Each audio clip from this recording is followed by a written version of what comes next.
perahu sudah membawa Bapak Eman sampai ke pantai idaman, seperti yang kita nyanyikan tadi. Semoga kita semua juga menjadikan hidup kita berarti, sadar bahwa hidup kita singkat, dan juga percaya bahwa Allah itu senantiasa mengasihi kita semua.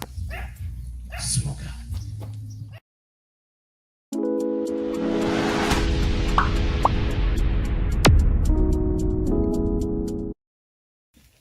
Rekan-rekan iman yang saya kasihi, Mama Terjina, kedua adik saya,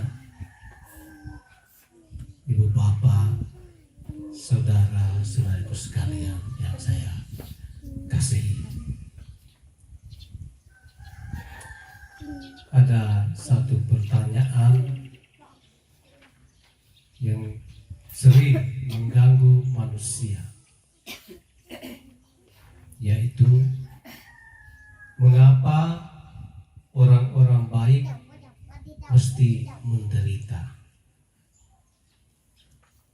Mengapa orang baik mesti mendapat penyakit yang mematikan, seperti penyakit kanker dan lain-lain?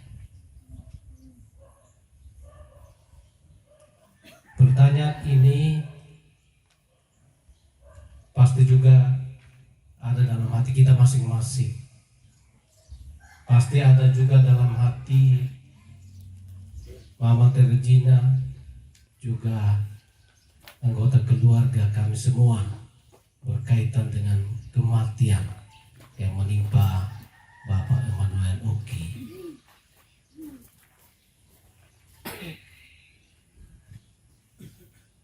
Orang bertanya seperti ini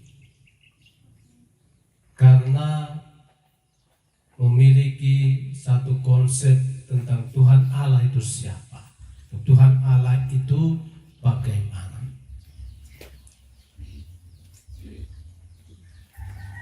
Sering orang melihat bahwa Tuhan itu seorang hakim yang senantiasa mengontrol gerak-gerik kita manusia. Ketika kita salah, Dia akan menghukum kita. Lalu ketika kita benar, Dia mengganjari kita dengan berkat-Nya. Konsep itu ada juga dalam hati orang-orang Yahudi pada masa Tuhan Yesus. Dan untuk mengoreksi pandangan itu, Tuhan Yesus datang ke dunia. Dengan kehadiran Tuhan Yesus, kita boleh mengenal gambaran yang sebenarnya dari Tuhan Allah. Bukan seorang hakim, tetapi seorang Bapa yang Maha Kasih, yang senantiasa menghendaki yang terbaik bagi kita anak-anaknya. Sekalipun demikian, konsep itu terus bertahan dari masa dulu sampai sekarang.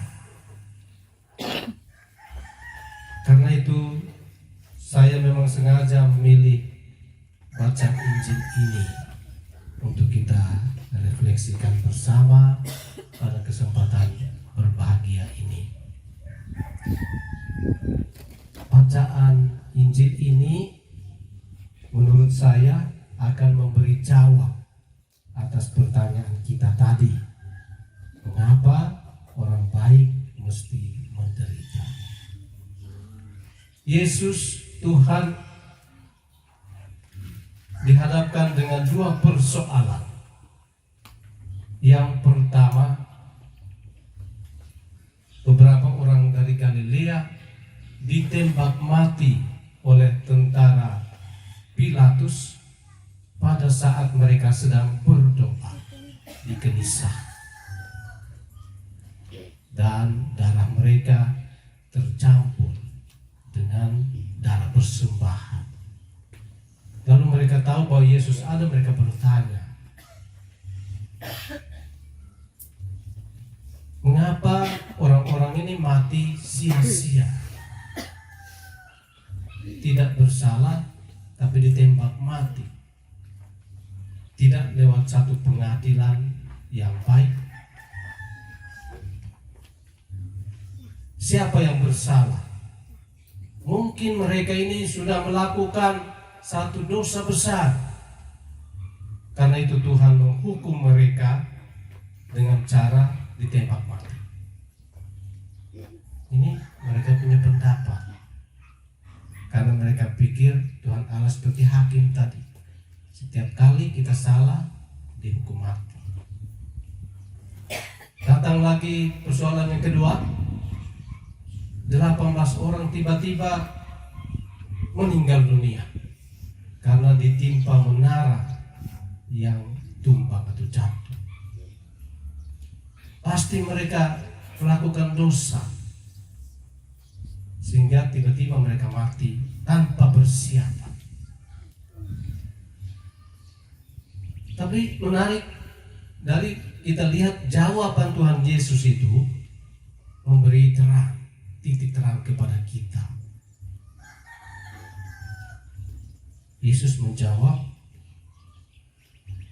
kamu pikir mereka yang mati itu dosanya lebih besar dari kamu yang masih hidup ini? Kalau kamu tidak bertobat, kamu pun akan mati atas cara demikian. Tuhan Yesus tidak mengatakan bahwa itu hukuman dari Tuhan Allah. Tidak. Dia mengarahkan kita untuk bertobat. Mungkin ada yang berpikir begini, kenapa orang tidak bersalah kok tiba-tiba harus mati ditimpa menara? Mengapa dunia ini menawarkan banyak penderitaan? Mengapa Tuhan menciptakan satu dunia yang tidak sempurna seperti ini?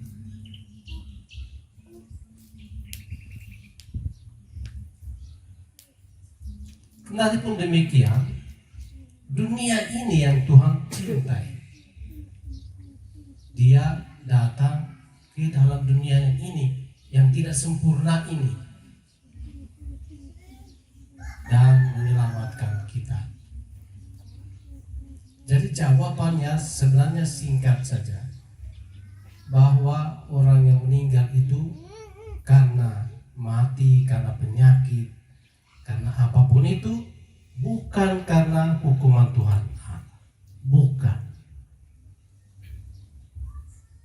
Tapi karena memang kita manusianya sementara. Hidup kita di dunia sebagai ciptaan itu tidak abadi. Ini dunia yang sementara ini yang kemudian menghasilkan banyak kesusahan, penderitaan, dan bisa menimpa siapa saja. Mungkin tadi dia yang ditabrak mati seorang tukang ojek. Siapa tahu besok lusa saya. Mungkin hari ini dia yang ditimpa menara atau disambar petir. Siapa tahu besok lusa kita yang duduk di sini. Itulah dunia yang bersifat sementara. Siapapun bisa kena bencana seperti itu. Siapapun bisa kena penyakit, entah itu COVID atau kanker dan sebagainya. Kita hanya persinggahan saja di dunia ini. Rumah kita tidak lebih dari satu tenda yang sebentar harus dibongkar, lalu kemudian kita berjalan menuju satu rumah kekal, yaitu rumah Bapa. Ibu Bapa, saudara-saudariku sekalian, umat beriman yang saya kasih. Pesan Injil untuk kita hari ini ada dua. Yang pertama, kita perlu bertobat dari pikiran atau pendapat atau konsep bahwa Tuhan Allah pasti selalu menghukum kita. Bertobat, karena Dia tidak pernah melakukan itu untuk kita. Kita diciptakan supaya bahagia, kemudian bersatu dengan Dia secara penuh setelah kita beralih dari dunia ini. Yang kedua, hidup kita di dunia ini sementara, singkat juga. Karena itu setiap kita harus berjuang memanfaatkan waktu yang singkat itu untuk membuat sesuatu yang bertahan, untuk melakukan kasih, supaya setelah kita meninggal, hidup kita akhirnya berarti, punya nilai. Syukur-syukur kalau bukan hanya untuk diri sendiri, bagi orang lain juga. Karena kita bisa mati disambar petir, kita bisa mati karena ditabrak mobil, mati karena jatuh dengan pesawat dan lain-lain. Waktu kita singkat, maka sekali lagi kita diajak memanfaatkan waktu itu dengan sebaik-baiknya.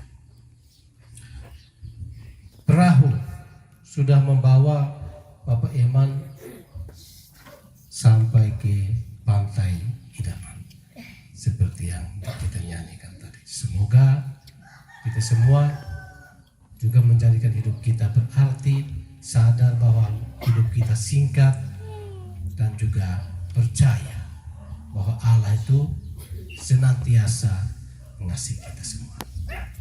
Semoga.